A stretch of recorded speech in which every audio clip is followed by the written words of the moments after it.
And like your family be like, yo, look, I'm moving on. I'm taking you. You don't have a choice. I don't like your situation. Right. But that's some family. That's you know, I was gonna say some. There's a lot of when you touch on the family, that's a real sensitive topic. Right. Because a lot of people that's blood. Yeah.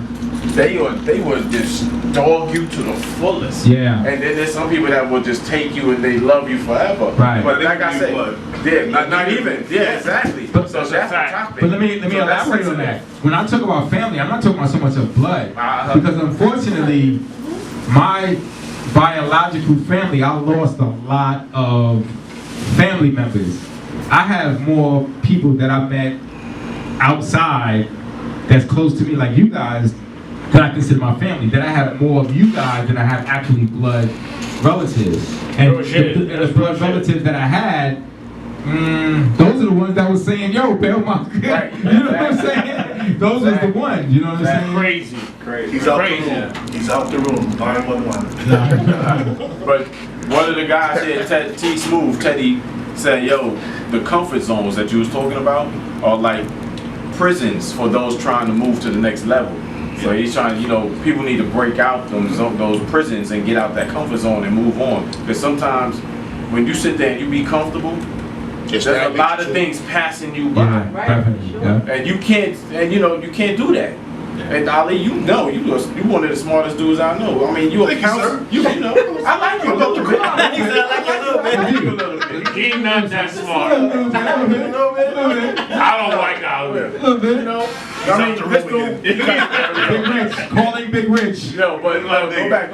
Like Ali is a smart brother. Right. And a lot of people are just figuring this out. Right. They don't even know. He graduated from Hunter. He got degrees. He's a counselor. He's teaching kids in school. Right. I mean, everybody got mistakes. Right. But you learn from your mistakes and you grow on them. And then the mistakes that you get, that like you build on them. You build on those and then you apply them to yourself. That's and why then you the CEO. And there you have it. That's what it is. That's why you are where you at. Martin Thompson. But you gotta get out that comfort zone, because I know there's things that sometimes we gotta sit back and say, you know what? Let's talk about this first and then we can move on. Right. Sometimes we can't talk about it, we just gotta do it. Question. What put you in the comfort zone? Because you start getting around certain things and you feel like you're doing enough. So when you feel like you're doing enough at that moment, you just get comfortable. And you sit back. And that puts you in the comfort zone? You feel like you're secure. Okay. And I just want to know for the people. And it's the known. It's what you know. Right. What you're used to. You might know something that you know. We, as being human beings, we are human beings of repetition. So if we do it enough times, it starts to normal for you. And normal might not be right. Violator, I see you. Yeah. You know what I'm saying? So everything normal, like I hear people say, oh, well, they supposed to have some home training. They wasn't in your home, so how you know what training they got? Absolutely. You know what I'm saying? So not everyone gets the same training. Not everyone knows what's normal. Right. Because normal to them is something different to someone else. Right. Yeah. So being normal and being comfortable, that's your zone. Right. And when somebody teaches you something different, you're like, oh no, that's not how we used to do it. That's not what grandma used to say. Right. You know, Right. And we start to go on that factor of that comfortability. And that's why I posed the question. Your history, your family, your culture, Right. your environment where you was raised at. Right. All that starts to change when you start to come out that comfort zone. I put a post not too long ago. I said, what if everything that you knew was wrong? Crazy. Like X-Files. Crazy. What if everything that you knew that you was taught was wrong? But some of it is. Let's go back to this. Let's go back to this last thing that you said. Muhammad Ali. He never stayed in the comfort zone. He always kept moving forward. Right. He kept moving. He did everything different all the time. He's like, yo, you know what? I'm in. I'm doing this. I'm doing that. I'm doing that. But you know what it was with him though? His plan was much bigger than his body at the one time. Because think about this, even when he was going through all that situation, they took everything away from him in boxing. They said that he was trying to go to the draft. And he said, I'm not going to the draft. Why would I go over there and kill people that didn't do nothing to me? They took everything from him, stripped him. And what did he do? He got back on it, he kept pushing moving forward, and what happened? They had to put him back in. Right. But along the way, look at the speech yesterday, he did a lot of stuff that we didn't even know. That's he was, real talk. he was going to colleges, speaking in colleges, talking about civil rights movements and everything else. So he was doing a whole lot of work underground, working with the people that was children at that time. Exactly. Like now, the people that praises him because he's the ones that went through that whole. No, we don't need the civil rights movement. We don't need to go to the war. We fight against this, and going into the colleges talking about this. And it made a whole big difference. So when he started this popularity, getting famous came from a lot of these kids that was seeing him going to college. Mm-hmm. That's deep. That was real though, because right now, like the little daughter yesterday, I didn't have no idea that that was his lawyer's daughter, and the nickname to Ali. Mm-hmm. Nobody had no clue that the stuff that she was talking about. I was like, who's she? Right. That's why I would say people gotta stand on what you believe in. Your morals, your values. Stand on it, no matter what. But you know Be a man at the end of you know what you said earlier? We sat there and said something about when people like comfortability and why people don't go out their zone. Because a lot of people, you feel like you go out a certain element, people will judge you. Right. And a lot of people do not want to be judged. But that goes back to that comfort. Right, exactly. When people judge you, you're like, I'm not gonna F with that. Yeah. I'm gonna go back and do the mainstream. Because you don't want to feel like you don't want to feel like you like. And let me tell you, I know this is about Ali, but I noticed like with me with the music, like a James Brown and certain other artists that was back in the days, they didn't do things. Okay, it's supposed to be this way. You're supposed to do it this way.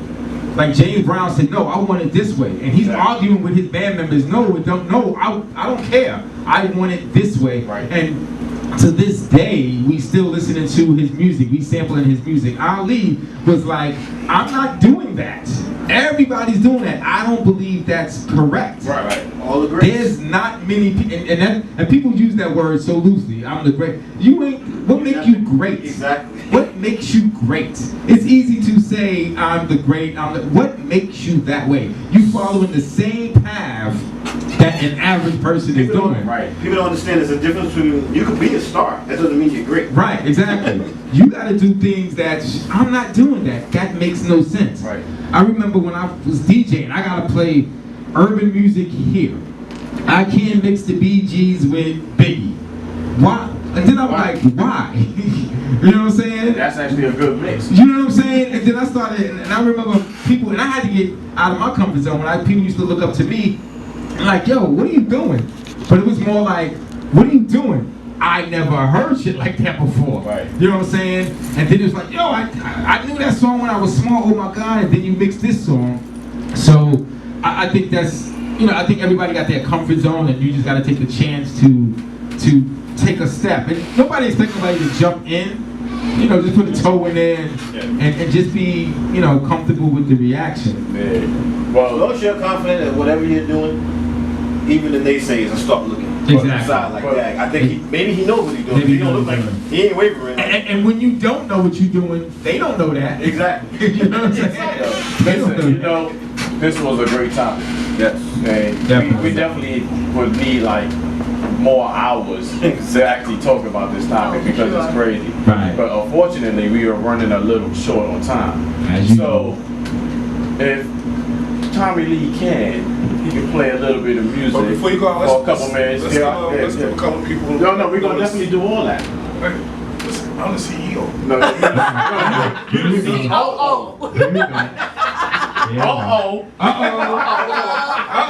On paperwork, what it says.